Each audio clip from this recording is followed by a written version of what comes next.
Hello and welcome to the channel. Today we are taking a look here at Star Ruler 2.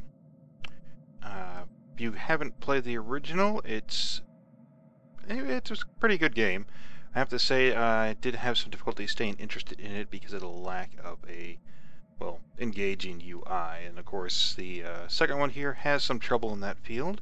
It's a very visually basic game, but you'll find the core mechanics are very impressive and rather in-depth.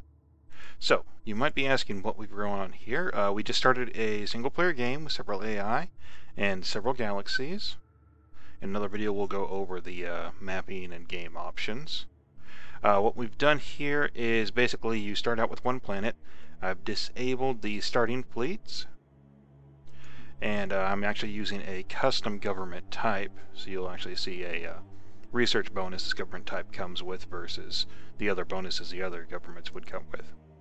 What we're doing first is we're going to take a look at our environment here. What we have here is a ore. It should be an iron ore asteroid there. We have, well, there's an iron asteroid rather, and a regular ore asteroid. I'm not sure what the ore would actually be. And then we have 4 planets here in the system. You have your home planet you start out with, which always has water production and a food production. That's why it starts at level 1. Any other planet you occupy will start at level 0.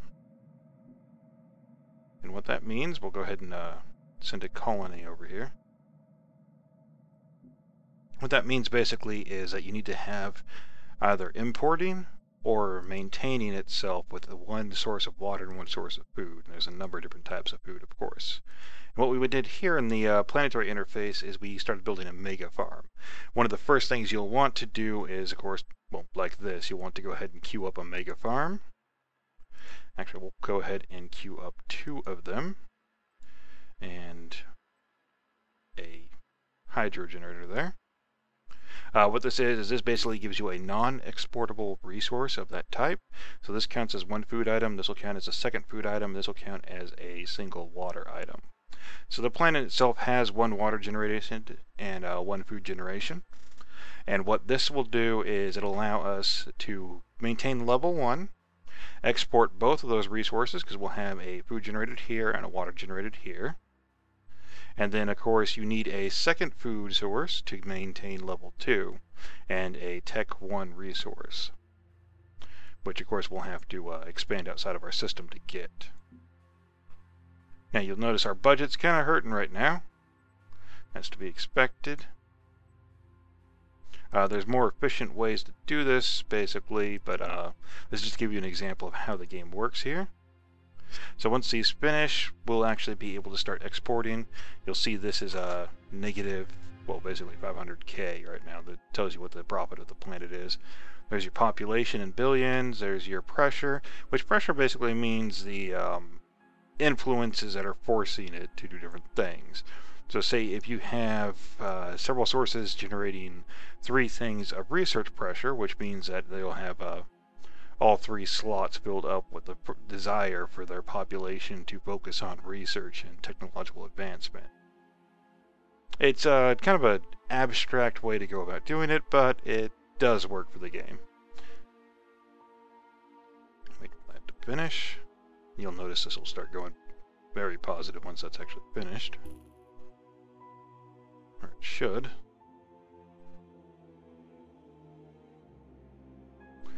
Okay, let's go ahead and queue up our exports. We have our homeworld highlighted. We right-click our second planet, tell it to export the mate. And what that will do is it will provide a food source for this. Tells you there, it's got a food source.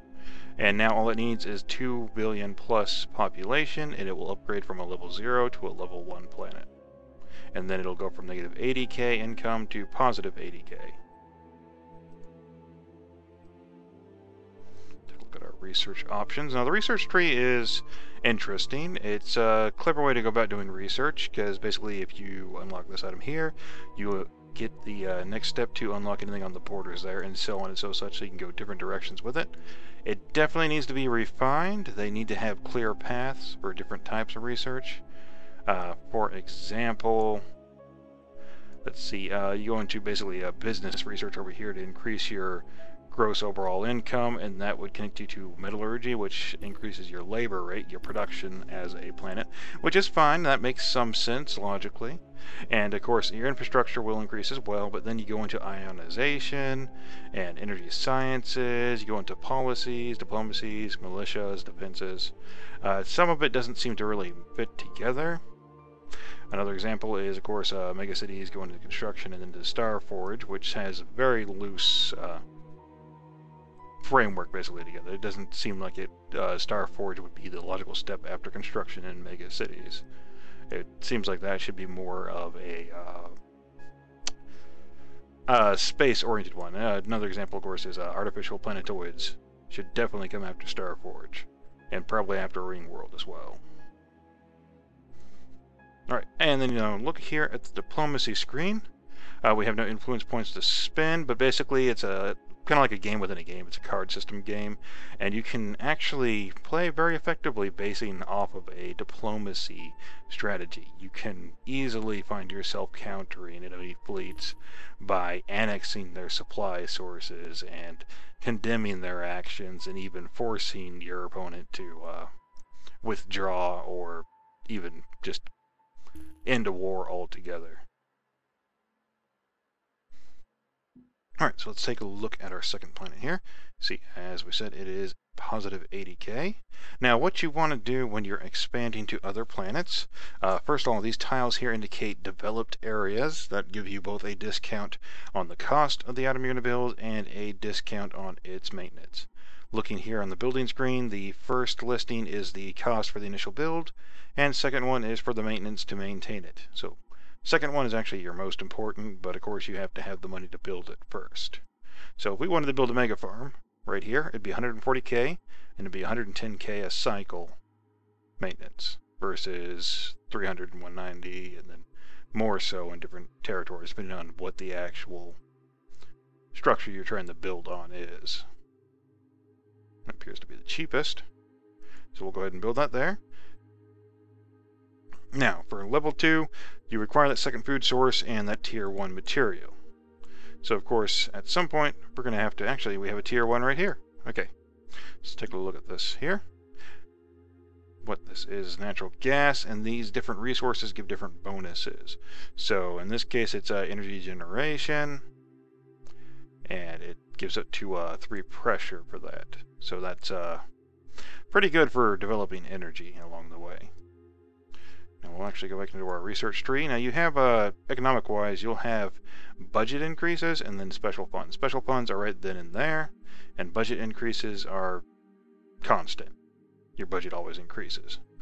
Special funds, something you want to do if you are going to need the money right away, and you're going to go ahead and spend it. Like that will end just after the budget cycle's over, so we'll have a full cycle to process that. Now here you'll also notice the welfare system. You can basically decide where any extra money you don't spend goes. Your money will not stack up. It goes into these different items. I like to put it on research by default. You don't actually need to worry about building a fleet right away. You can honestly probably go about an hour into the game before you even get to that point, unless you have a really tight quarters map.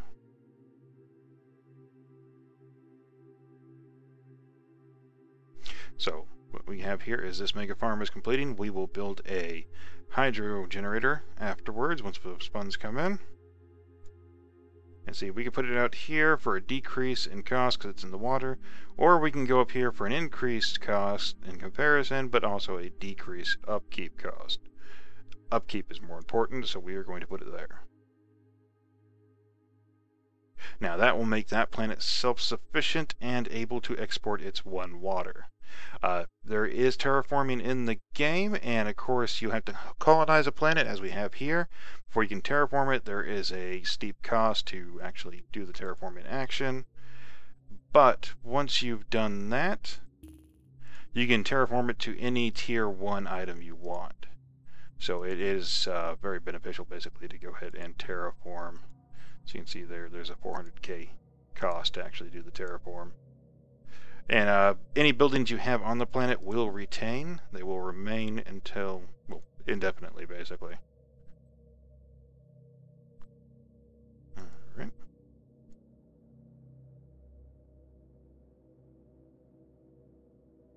Let's just go ahead and tell it to colonize here, because that's definitely going to be our next planet. The farm is complete, so we can actually go ahead and cancel the export.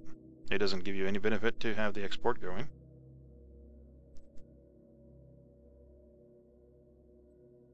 Queue export of meat. And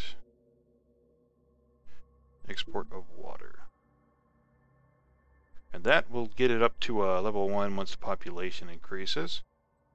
That's all you got to worry about is waiting for that population increase.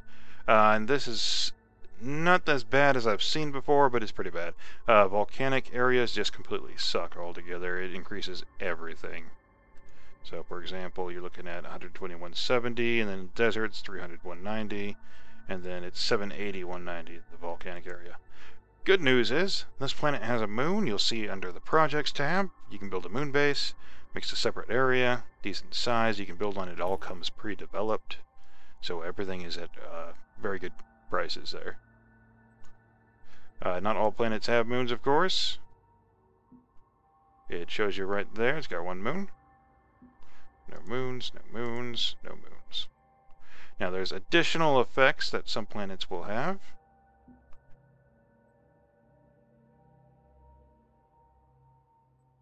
Hang on.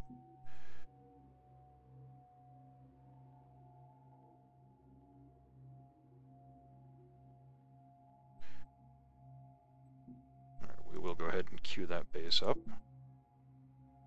Alright, so there's additional effects some planets will have. They'll have like particularly lush territory that you can farm on or just really expand into.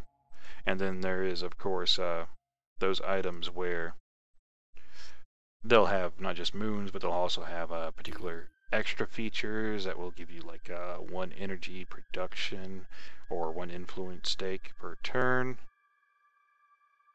And those are pretty good to have. Now you saw I placed it over those structures there. It is going to repopulate those structures in the other developed squares, which means the special item from it will not develop right away, but that's fine because we're actually going to reroute it to export the natural gas back to our capital. Now you notice the border changes. That's a indicator that it is now a Tech 2 planet. There is a custom border around each planet for each tech level, which is definitely a good thing to have because it gives you that quick visual cue to see what is what and where. Let's take a quick look here. We haven't met any of the other species, but somebody is polling a vote. I imagine they'll fix this later on so you won't actually see it until you meet people. It'll tell you what the pros and cons are. In this case, the pro for the one faction, the one player that has the highest number of positive points, if it passes, is 5 defense per minute. And that's just defensive support craft that are built with no additional funds cost. They do, of course, drain your funds with maintenance fees, though. And the lowest one would get 4 random influence cards. Basically what that means is, in this case, it's 8 against and 1 for. So if one of those guys that has 8 against has got 5 points that he voted in towards the opposition of it, and it, of course, is going to fail, that particular person is going to get 4 influence cards.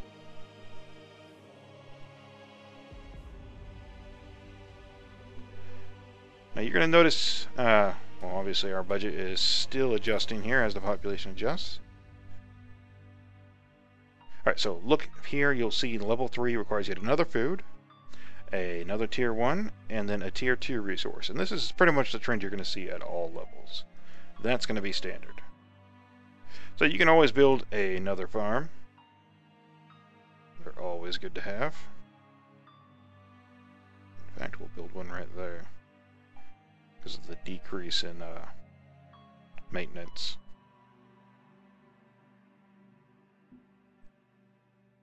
Now this one would need another food and then a Tech 1 resource, which we could build another food farm here and then terraform it to a Tech 1 and just leave its extra resource on it, and that will count to level it up to Tech 2. So for example, this guy here, he's got everything with the 1 resource. So we cancel that, he becomes a Tech 2.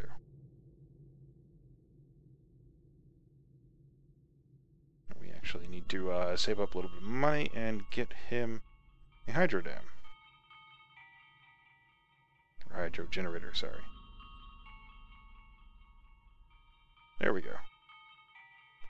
Alright, so once that's done, he'll be completely self-sufficient. And what we can do is go ahead and stop the food there, because he doesn't need it to maintain his Tech 1 levelness. Now, you cannot export a Tech 1 without the planet itself being level 1. Same with Tech 2 has to be level 2, 3 has to be 3, and so on. Now, again, our resource rate is still a little slow right now. We're going to wait for this to hit that 500 mark, and I believe we should be able to get our first budget increase.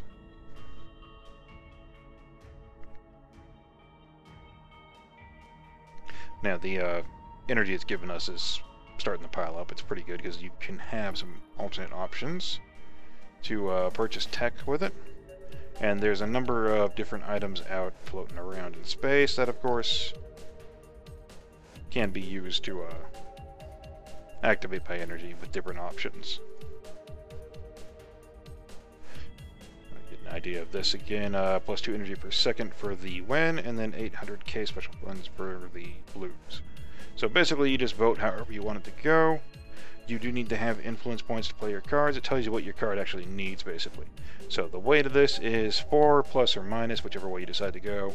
And it costs 3 points, which we've not invested anything into developing influence points yet, so we don't have that. And then 2 and 2, and you get the idea. Cultivation, I wish I had 3 points now, because this is a really good one. It adds a native fruit to your target planet. And those do stack. I have done 4 on one planet. And that basically means you don't need to have a farm, it just adds that fruit resource to that planet. So you have an extra food source. Really good if you have one particular planet or a series of planets that you want to level up. Sorry, there's a bit of latency for some reason. Alright, so if you want to level up those planets, you'll want to save up cultivation cards as fast as you can to basically just be able to level those planets fairly quickly. All these cards are pretty much useful in different ways. Name Planet, Name Flagship, and Name System are 3 of the most important cards you can get because they give bonuses. Basically, you have effectiveness of your combat ships, defensive structures, and all that. That's what it's going to give you. Now, Name Planet's actually going to give you a population increase, permanent population increase. So it increases your max capacity, in this case, by 3, and will actually raise your population to that. And your labor, of course, goes up by 1, and influence cost is 6. Basically, this is going to give you a good, strong economy. Now you see it has a timer here. It counts down and cycles through, and any cards that were pulled off will disappear at the end of the cycle, and it will fill back up. There's that Name System card. Really good to have there, basically. Alrighty. So let's go ahead and go back down here. We need to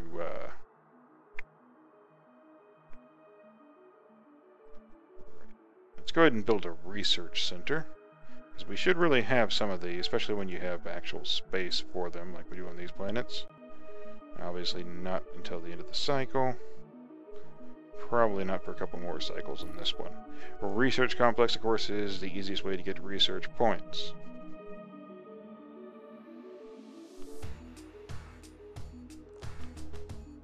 And you can have multiple complexes on each planet.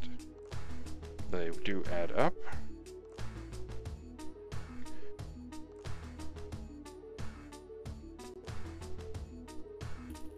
Destroy that mega farm there.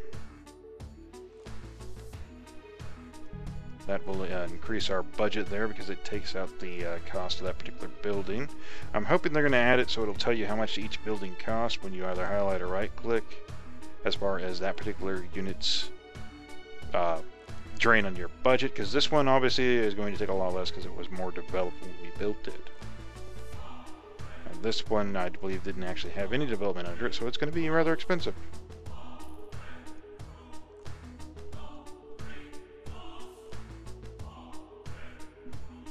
Stop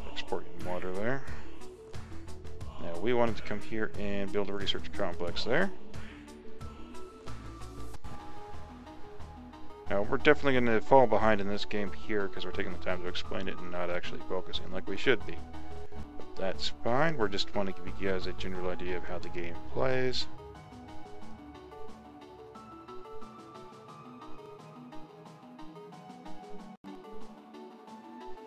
Alright, so let's take a look at this.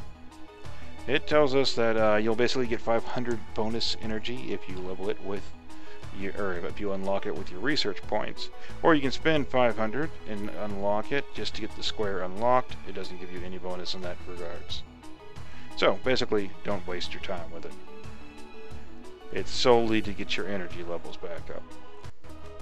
Pretty much everything else here is going to cost research or funds that we don't have right now. So let's go ahead and take a look here. Should start to decrease the speed back to 2, since it is lagging with the higher speed setting.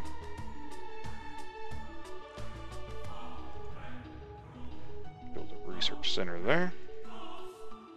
Now you do have these city blocks here, which you get one for every 1 billion people you have, which means you won't have any room to actually develop the side facilities for the research lab, which add even more research generation. So one of the options you have for that is to build a metropolis, which takes up to 6 populations worth. They're fairly inexpensive for maintenance, or upkeep rather.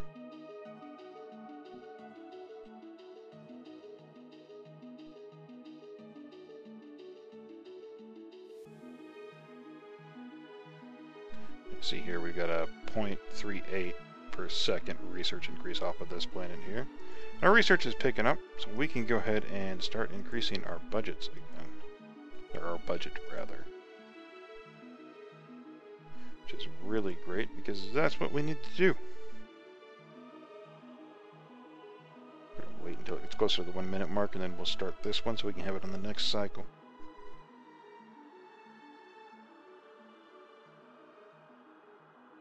Alright, that should be enough.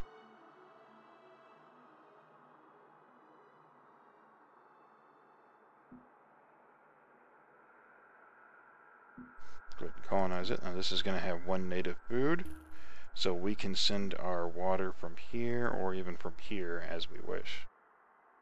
Actually, that's what we'll do. We'll queue the export from this planet.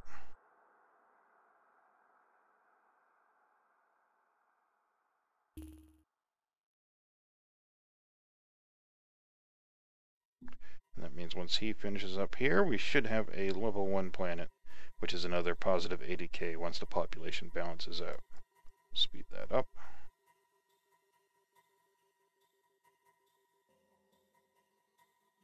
There we go. Alright. This should be an easy one to build on.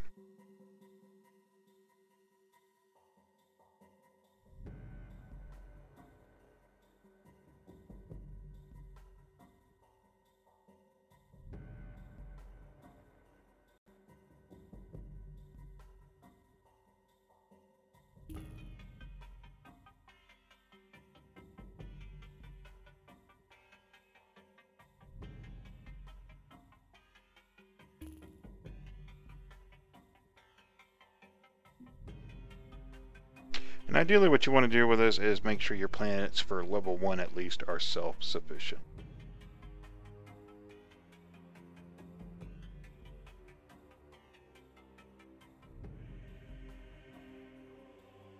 And we're preparing this one for level 2, of course.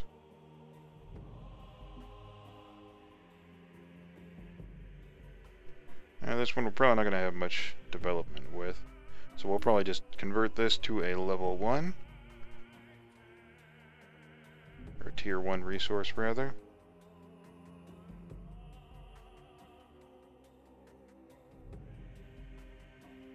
And we'll have it feed there, and then we'll have that one converted as well, because we'll need a second one for our level 3 here.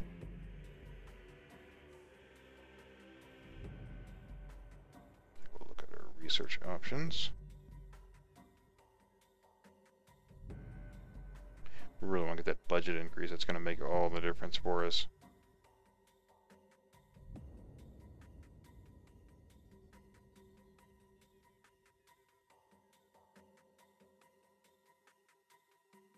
It is nice that you can preview text ahead of time by just highlighting over it. Tells you what it is, your bonuses you'll get, what it'll cost you.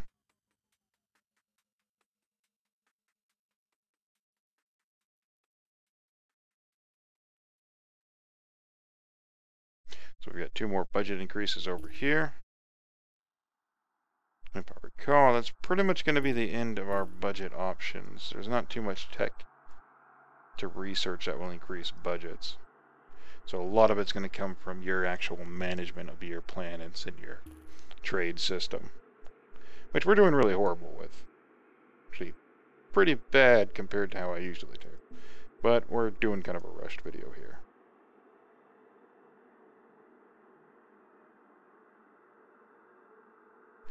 We can click up here and see where our cost is. Mostly in buildings. Maybe some K on the ship. Yeah, it's the miner. It's fine. He's actually doing good for us there.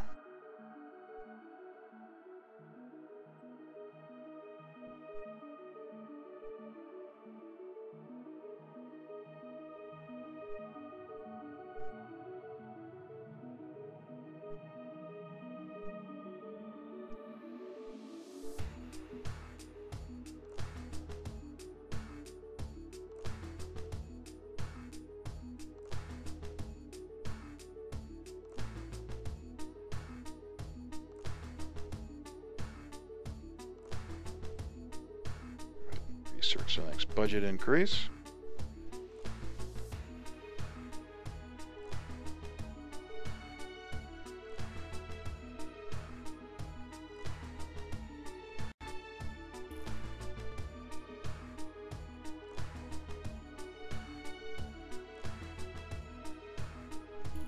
I do apologize, I fumbled about the operating system here for the early user interface rather here for the game. I'm actually, of course, still learning, as you can tell. It's not been out too long, and it's been pretty fun so far. We've had a few good games. Been learning with the multiplayer, getting quite a bit better at it. And as I said, we actually even made a custom government, which basically there's a number of similarities for each of the government systems, and the game has a built-in mod engine that's really good once you actually learn the user interface for it.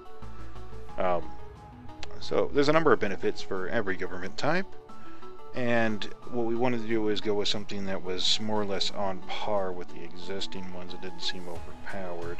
So we went with a 0.5 research bonus rather than a flat research number to have.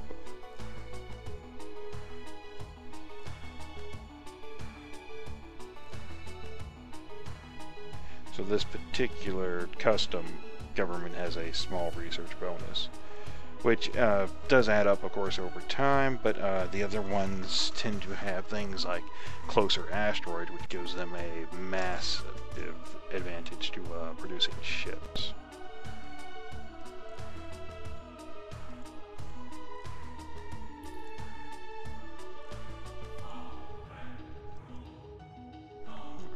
Decrease the speed again.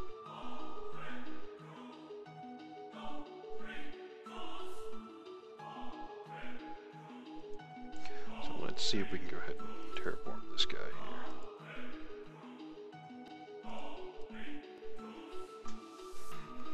Alright, so that queues up the terraforming. You'll actually find it in the production menu up here. It's going to be about 7 minutes on normal speed, so we'll just increase that. And that'll make him a tier 2, which will increase our overall budget. So we'll right click here. We want to go with chemicals next.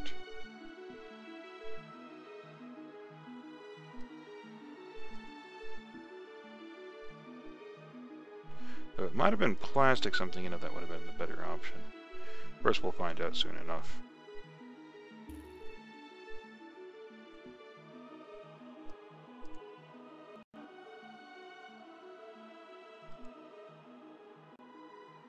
Decrease speed again. Alright, so you'll see here, this is from the export from the Tech 1 planet.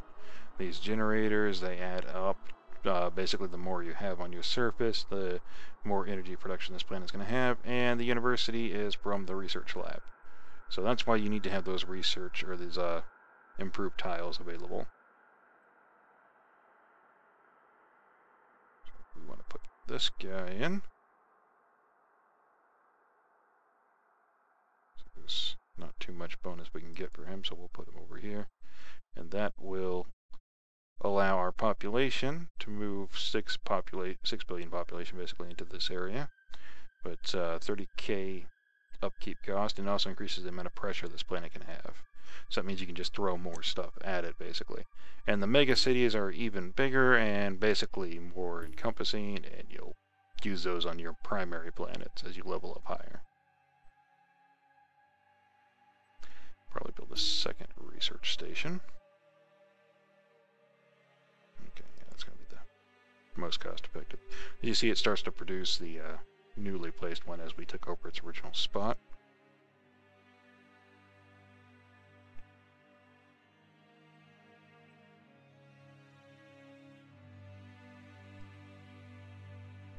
We've got some influence coming in, so let's start looking at some cards here.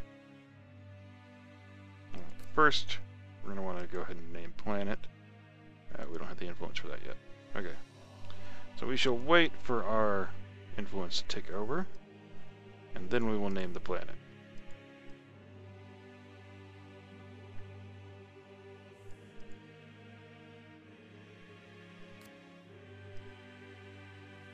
Now you can manually set the name if you want. It's not really a big deal though. You can only name a planet or a system or a ship once for that particular item. You have to name another item next time, basically. But you'll see we've got some bonuses for it. Our population's going to start increasing. Our budgets should start to improve on this planet as well.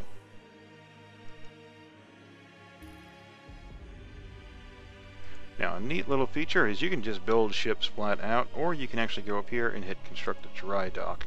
Select the ship from it, and that will start constructing it. Now, what the advantage to that is, your dry dock will sit there with the ship you're building in it, and you can just slowly bleed budget into it, and workforce of course. Now, the size of the ship here really is what matters, so I like to increase the heavy carrier to 200, and it pretty much becomes the best ship in the fleet. You can increase all these to 200, the heavy carrier is going to be hands down the best fleet ship you can get. So, with that, we're going to go ahead and start the construction here. 43% of it. It'll take 13 minutes. And you'll see this dry dock here. That'll stay there. And we can right-click on it, tell it to work on dry dock, because we had the planet selected, of course. Then we can right-click on it with nothing selected, and finance it. And tell them how much of it to build. Now, this will only take them out of your current budget. You can never finance beyond your current budget. Wow, with building projects, you can, of course, borrow from the next budget. So when I was constructing buildings earlier, I probably should have pointed that out, but basically that means that you can construct up to the total of these two put together.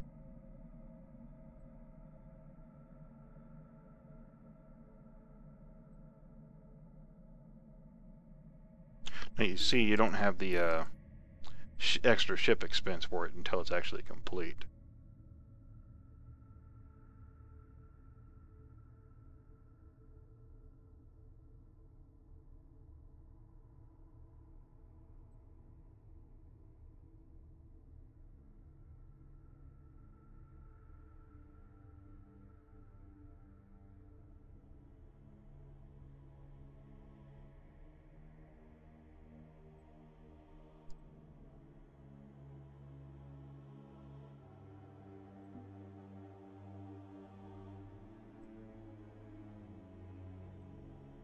So we'll set it to 99.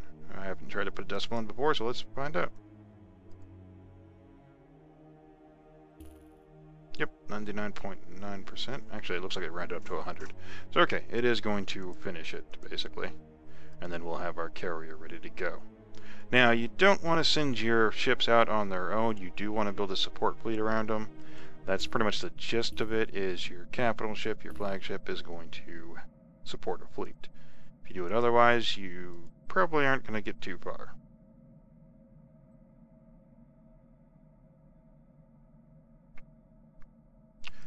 Now, when this card goes further down the line, it does decrease in cost, even though the value is the same.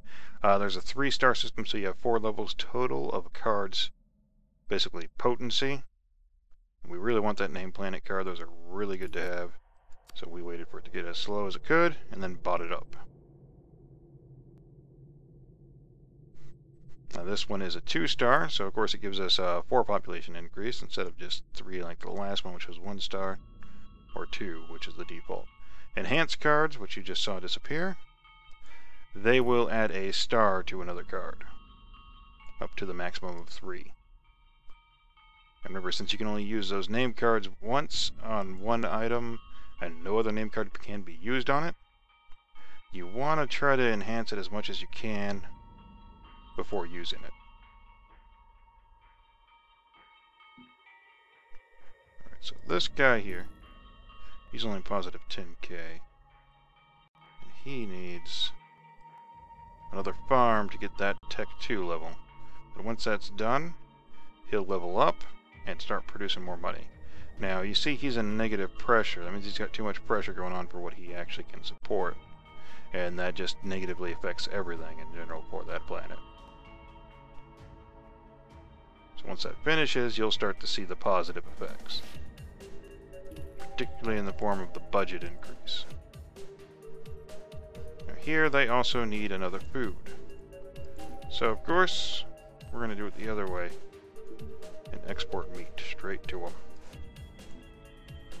Now it does require the 6 billion plus population, so they level up to that population. You'll see budget increase as population goes up, and that should start putting us into a good, strong budget again. Now unfortunately, he can't really do much because he is leveling this guy here.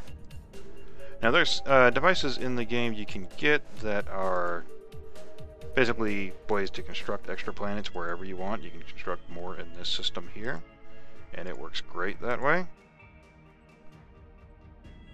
Definitely a good way to go.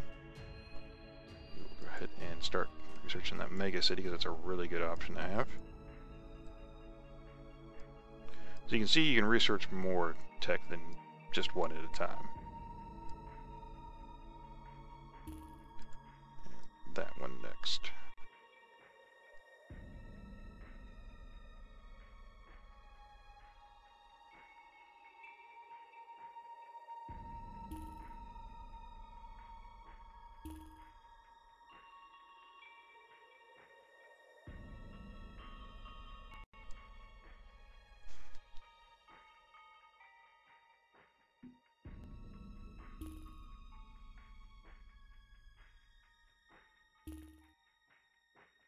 Now the mega city is pretty interesting.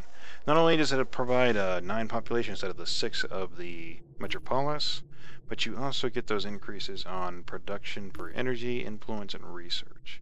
So it's really good to have on any planets that you're doing such a thing.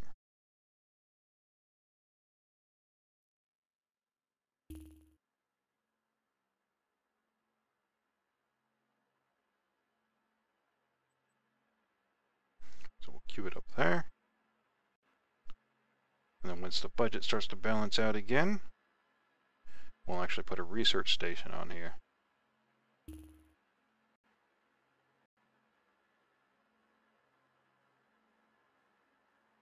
A refinery increases the amount of production of the local Tech 1, 2, 3, so on resource.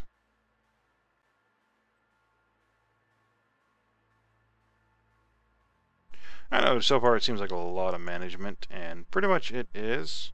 You are managing a galactic empire here, basically. We'll go ahead and finish that ship. And then we'll add some support craft to it.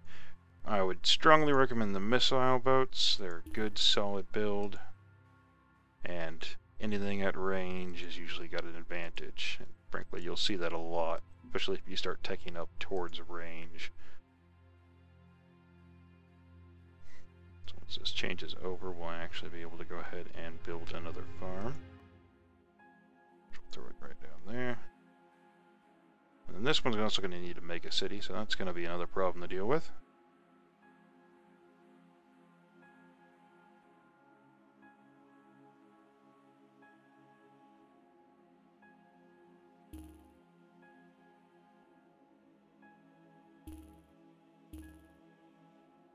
Now you see there's different quality items. So this will give us 2 research pressure for the tech center or 1 for the university. So that 2 there is definitely better. So ideally we want to get more of those.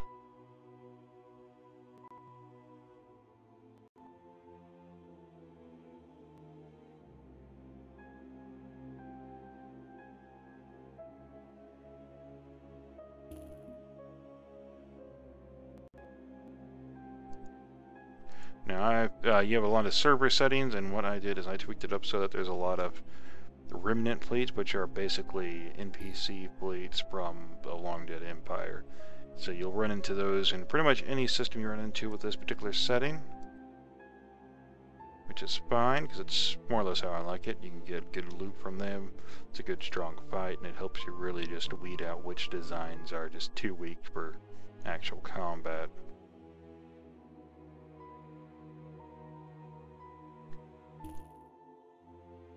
What you see here is the actual fleet, or ships in the fleet, and then of course the additions planned. What we're doing here is we're adding more based on the budget. That's based on, first one is based on the maximum capacity of the fleet, which is adjustable by technology and by ship design. Next one is max based on current income, and then 1 in 10, of course. So we're going to queue up enough. I'm going to get about 800 out of the 1,000 here for the fleet. And it'll be good to send out. Now, let's go ahead and increase our weapon damage. Our thrusters. Definitely want to do our weapons range. Now you see there's no negative effects for using the alternate one. And we don't have a use for the energy right now, so we're going to spend it.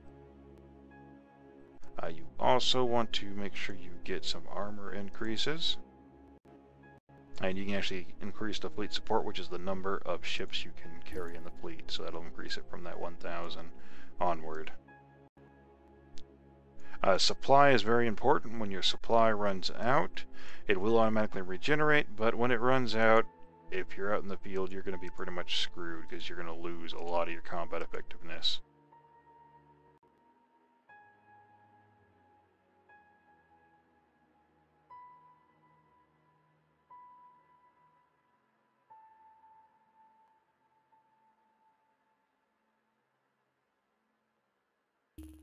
So we'll increase our resupply rate this time.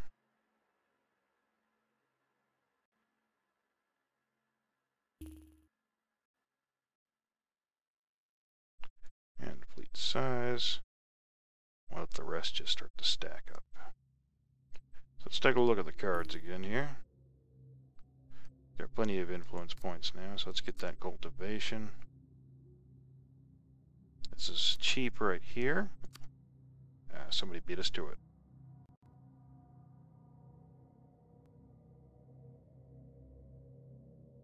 Of course, remember, we're running a higher game speed right now, so it's not going to be this fast all the time. You can, of course, adjust it even in multiplayer. So in those lulls where everybody's just waiting for stuff to process, you can go ahead and just, well, speed it up, basically. We'll buy that. And we'll go ahead and buy this name system.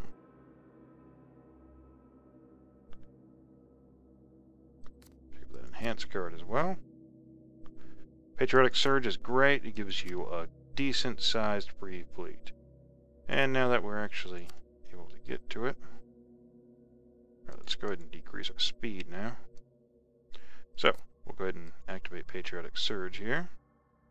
It's not going to matter too much. Activate our enhance on, yeah, we'll increase name planet. And we'll go ahead and name the next planet. Let's see.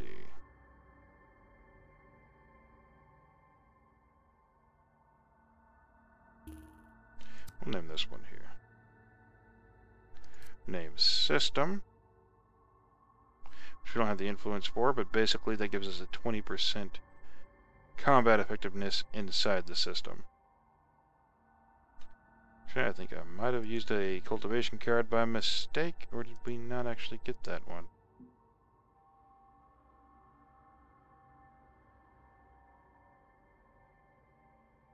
Okay, yeah, we did not actually get that one.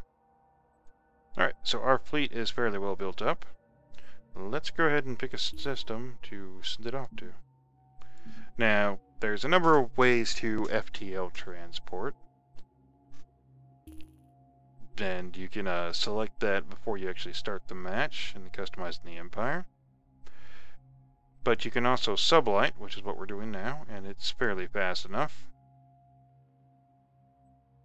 So that sublight will get us there. It's a really good one here. This increases the damage of our support ships. And I want to get that weapon range when we get enough energy for it.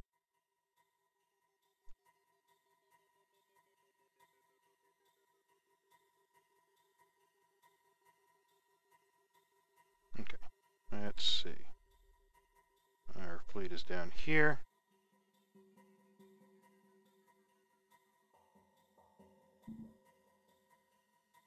You can stay just outside the system and mass up your fleet and get ready to go in. Send in scouts as you need. As you can see, there is a hostile remnant fleet there, as there should be.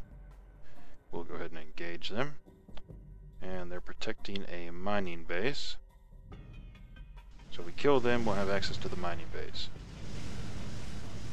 If you take a look, the effects are actually really good for the combat. They need to add a lot more different variety in ship sprites, but remember this is a alpha access game right now, so it's far from done. They've definitely improved a lot on the design they had with the original. Go ahead and activate that. Now our supply will actually replenish on its own based on the power sources on the actual ship. Morphic materials are great because basically they just boost whatever item it is your planet has. So of course I'm actually going to send those to the home planet because anything I send to the home planet then will get boosted. So you'll see a lot more of those little tiny structures that take up the extra spaces. You can find extra items to explore in each system. This one didn't have any, so we're going to go ahead and send it on to the next one. Take a look at the research. We've got enough now, we can, oh, no we don't. My bad.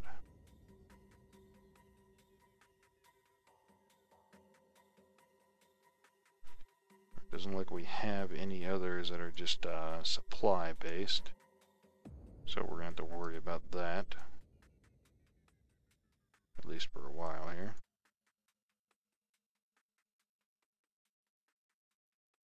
See, we lost 4 ships there for the gunships, which is the cheapest default model you can get. Now you can tell it to buy them all and it'll replenish them next time you're in a friendly system that has ship production.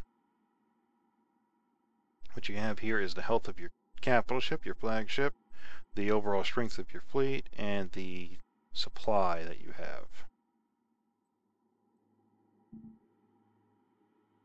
This is actually a new one to me, some sort of nebula. Oh, hello.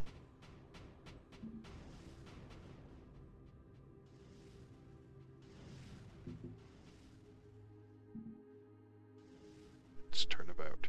Now you see they don't just stop on a dime, they are very inertia dependent here. Yep, we ran out of supply, so we gotta get out of here. Back to the home system. That line there shows that we are sending the mining asteroid shipment back to the home system as well.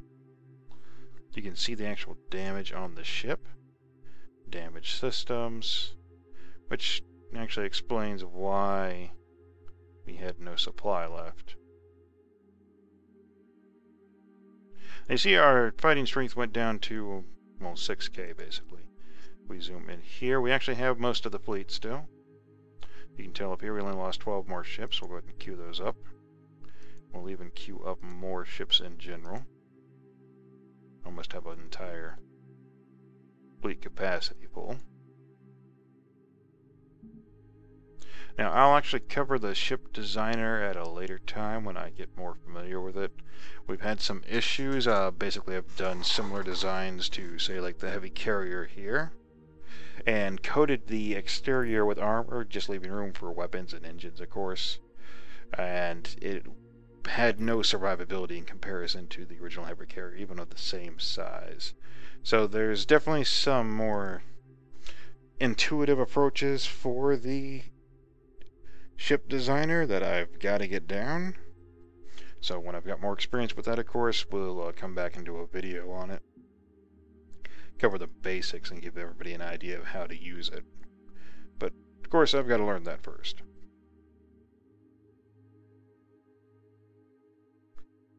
Alright, I think we've covered pretty much the basics of how the game plays here. We'll go ahead and end it now, and I'm hoping to do a lot better with the next video and give you some more insight as to how everything operates. So as always, thanks for watching and have a good day.